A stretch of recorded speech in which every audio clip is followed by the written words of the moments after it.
اسلام نے انسان کو جو حقوق دیے ہیں وہ اس کی پیدائش سے لے کر مرنے تک، بلکہ مرنے کے بعد بھی بیان کیے گئے ہیں۔ جب ماں کے رحم میں بچہ ہوتا ہے اس وقت سے اس کی تکریم کا سلسلہ شریعت مطہرہ نے رکھا، اس کی حفاظت، نشو و نما کا ذمہ رب العالمین نے اپنے کرم پر لیا۔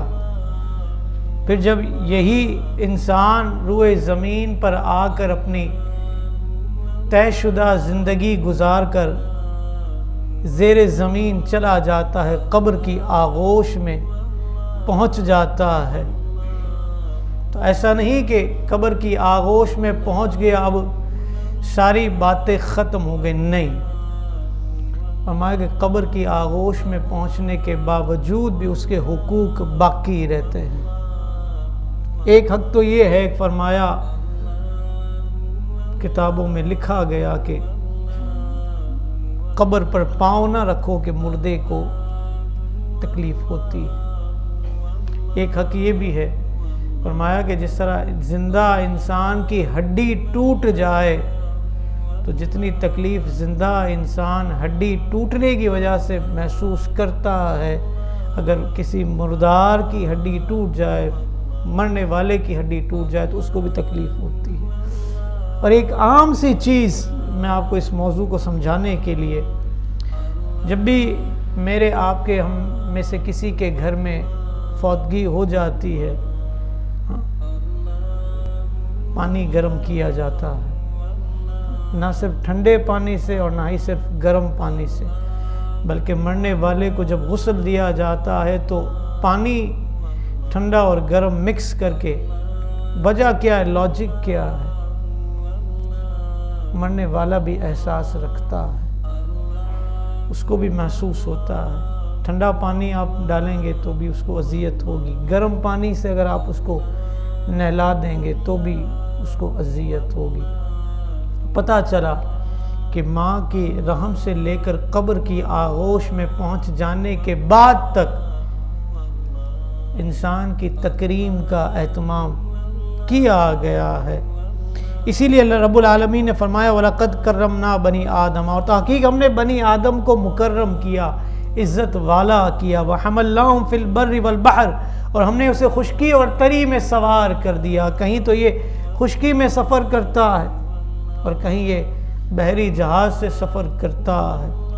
وَرَزَقْنَاهُمْ مِنَ الطَّيِّبَاتِ، اور ہم نے پاکیزہ رزق عطا فرما دیا، زمین سے نکلے تو بھی پاکیزہ ہے، اور حلال جانور شرعی ذبح کے طور پر جب اس کو دستیاب ہو جائے تو بھی اس کے لیے پاکیزہ۔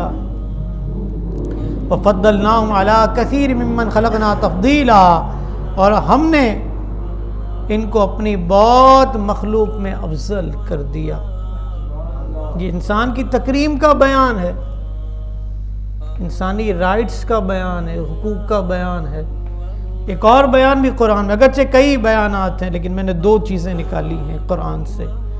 سورہ بنی اسرائیل کی آیت نمبر 70 آپ نے سنی، اب سورہ نساء کی آیت نمبر 93 سنیں۔ فرمایا وَمَن يَقْتُلْ مُؤْمِنًا مُتَعَمِّدًا، اور جو کسی انسان کو، مومن کو جان بوجھ کر قتل کرے، فَجَزَاؤُهُ جَهَنَّمُ خَالِدًا فِيهَا، تو اس کی جزا کیا ہے؟ جہنم ہے، اور خالدن فیہا، وہ اس میں ہمیشہ رہے گا، نکلے گا نہیں، طویل عرصے تک۔ وغضب اللہ علیہ، اور اللہ کی اس پر غضب، ولعنہ، اور رب کی اس پر لعنت، وعد لہ عذابا عظیما، اور اس کے لیے بڑا عذاب تیار کیا ہے۔ تین چیزیں بیان کی، کسی مسلمان کو بلا وجہ مار دینا، اس معاشرے کی تو پریکٹس یہ ٹپکا دو، اس معاشرے کی پریکٹس کے حوالے سے اگر بات کیا جائے کہ ٹپکا دو، تو یہ کسی مسلمان کو جان بوجھ کر ٹپکا دینا، مار دینا، قتل کر دینا، یہ رب کے غضب کو بھی ابھارے گا، ہمیشہ کے لیے جہنم میں بھی لے جائے گا، پھر اس پر اللہ کی لعنت ہے، اور صرف اسی پر اکتفا نہیں ہے، فرمایا کہ اس کے لیے بڑا عذاب ہے، مزید بڑا عذاب رب نے کیا رکھا ہوگا یہ میں اور آپ جو ہے تصور بھی نہیں کر سکتے. اللہ کا غضب ہی سب سے بڑا ہے اگر ہم یہ سوچیں تو. ہاں اللہ کی طرف سے لعنت پھٹکار کسی کے پڑھنا شروع ہو جائے تو یہی سب سے زیادہ بڑی بات ہے. چاہے جائے کہ یہ کہا جائے کہ اس کے بعد بھی کوئی عذاب ہے اور پھر جہنم میں ہمیشہ رہے گا.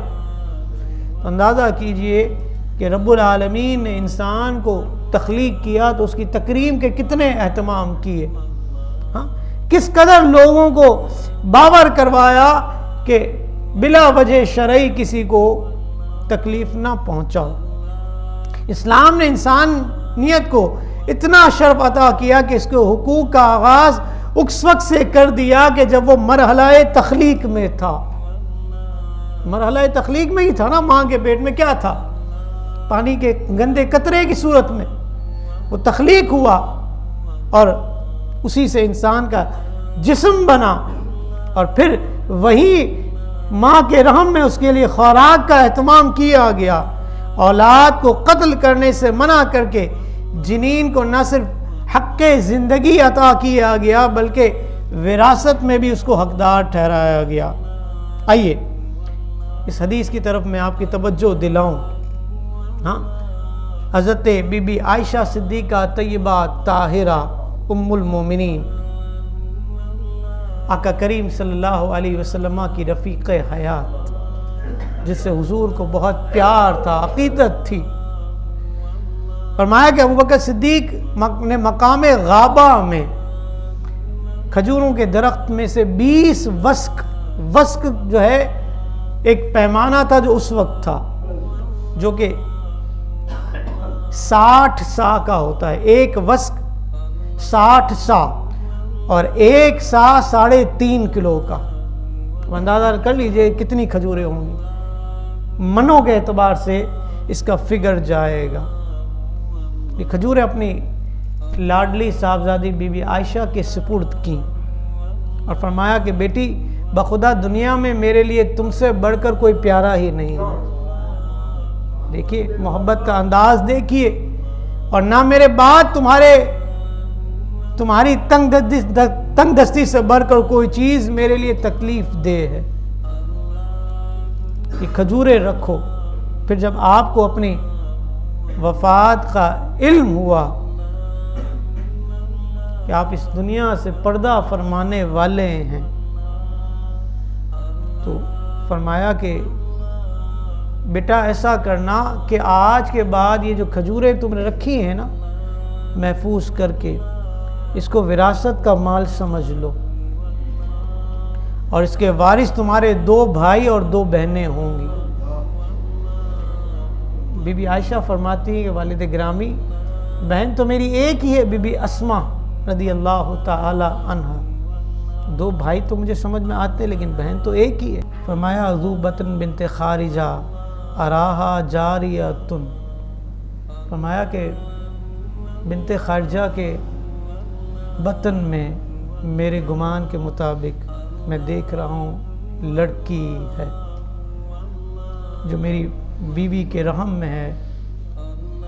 چنانچہ آپ نے اس کو بھی اس میں شامل کیا. آج لوگ اسلام کو کاش کے اس طور پر مانیں، اس طور پر ماننے کا حق ہے. قرآن اور حدیث سے عقیدت کا اظہار تو ضرور ہوتا ہے لیکن قرآن اور حدیث پر عمل کا جذبہ نہیں ہوتا. اور اگر اگینسٹ میں اگر کوئی بات ہو تو وہ زیادہ جلدی سمجھ میں آ جاتی ہے. CG کرائم آف جینوسائیڈ کے آرٹیکل نمبر 1 کے تحت مزید اس پابندی کا اضافہ کیا گیا ہے کہ جس میں امتناع جرم نسل کشی کو قابل سزا گردانا گیا ہے، خواہ اس کا ارتکاب زمان امن میں ہو یا حالت جنگ میں. یہ ایک قسم کا احتیاطی اقدام تھا جس کا مقصد حالت جنگ کے غلط استعمال کی روک تھام تھا. یعنی کہ اسلام تو مانتا ہے اس چیز کو، غلط مانتا ہے کہ نسل کشی نہیں ہونی چاہیے افلاک اور بھوک کی خوف کی وجہ سے، ڈر کی وجہ سے. لیکن وہ لوگ بھی مانتے ہیں جو اسلام کے ماننے والے نہیں تھا۔ International law of human rights کے پیج نمبر 142 پر یہ اسٹیٹمنٹ موجود ہے۔ مزید اسلامک اور معلوماتی ویڈیوز دیکھنے کے لیے لائک، شیئر اینڈ سبسکرائب کے بٹن کو پریس کرنا ہرگز نہ بھولیں۔